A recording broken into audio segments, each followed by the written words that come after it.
Long-distance driving in America creates a very specific kind of fatigue. It's not the sharp exhaustion you get from physical labor, but more of a dull, persistent blur.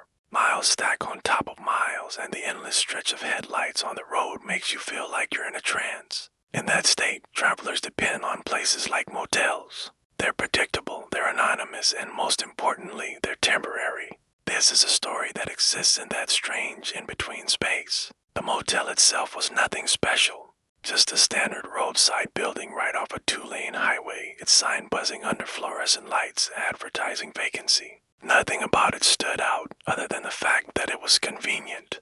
They arrived just after midnight. He'd been driving for hours, much longer than he'd planned, and decided to stop rather than push on while he was so tired. Inside, the lobby had that classic motel smell, a faint mix of industrial cleaner and old carpet.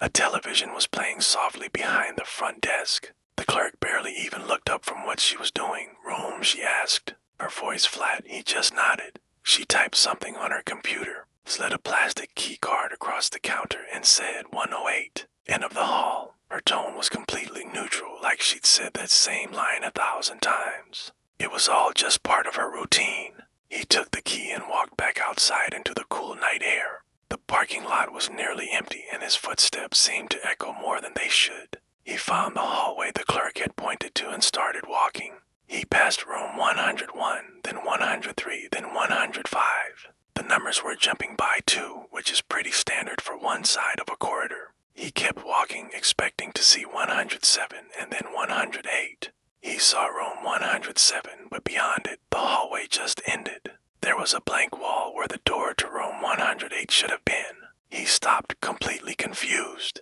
He looked down at the key card in his hand. It clearly said room 108. He figured he must have taken a wrong turn, so he went back the way he came and walked the entire length of the motel, checking the opposite side of the building. That hallway ended at room 110. No matter where he looked, there was no room 108. So he went back to the lobby. "The key says 108, he told the clerk calmly, trying not to sound annoyed. "But there is no room 108. Clerk frowned and started typing on her keyboard again. This time, she stared at the screen for a lot longer. "That's odd," she said, finally looking up. "It's showing as occupied." He let out a little laugh, expecting her to realize her mistake and give him a new key. "No," he said, "I mean the room doesn't exist." Just stared at him for a second, then said, "Are you sure?" She got up from behind the desk and followed him down the hall. They got to the end, right after room 107. She stopped dead in her tracks and just stared at the blank wall. For a long moment, neither of them said anything. "That's not right," she finally whispered, more to herself than to him. She walked back to the front desk, looking visibly unsettled now. After a few more minutes of clicking around on her computer, she handed him a new key. "Room 110, she said, her voice a little shaky. "No charge for the trouble."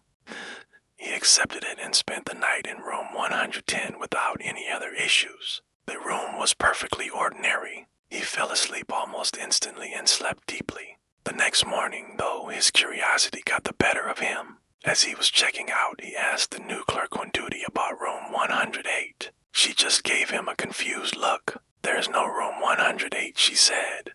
"There never has been." He then described what had happened the night before the other clerk, the computer showing the room as occupied. The morning clerk just shook her head. "Our system skips that number," she insisted. "It always has." This is where the story could easily end. It could all be explained away as a simple system glitch, a tired employee making a mistake, or just a moment of late-night confusion. All of those are perfectly plausible explanations.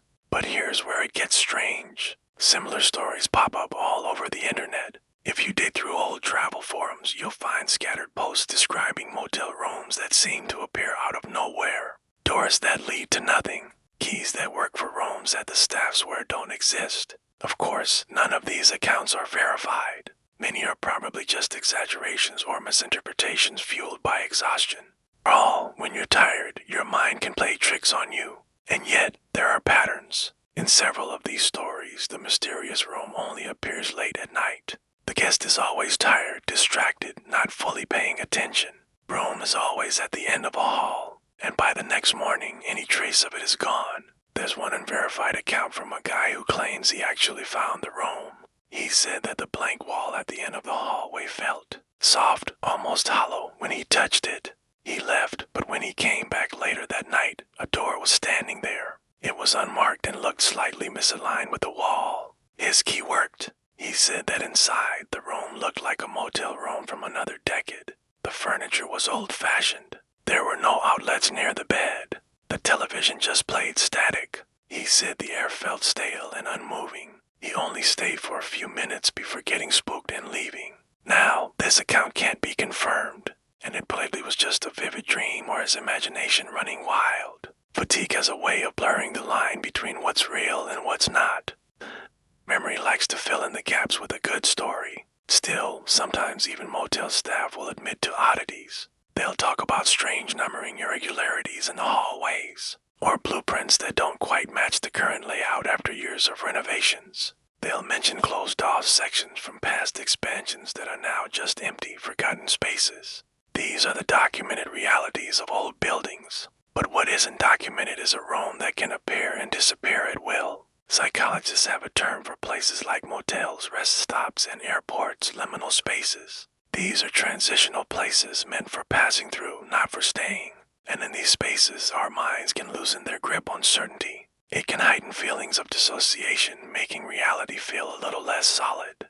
Maybe that's why these stories always seem to cluster around the open road. The man who was given the key to room 108 never experienced anything else unusual on his trip, but he said that something from that night lingered with him. It wasn't fear, exactly, but a deep sense of unease. It was the feeling that for a brief moment he had been assigned to a place he was never meant to be. A place that existed just long enough to be offered to someone and just long enough to be refused. Because if the stories are true, the motel room that shouldn't exist isn't actually dangerous. It's just empty, and some travelers believe that emptiness is just waiting for someone who doesn't realize they should leave. Someone who accepts the key, finds the door, and decides to stay the night. Thanks for watching. If you have any stories like this, I'd love to hear them in the comments. Don't forget to like and subscribe for more strange tales from the road. Stay safe out there.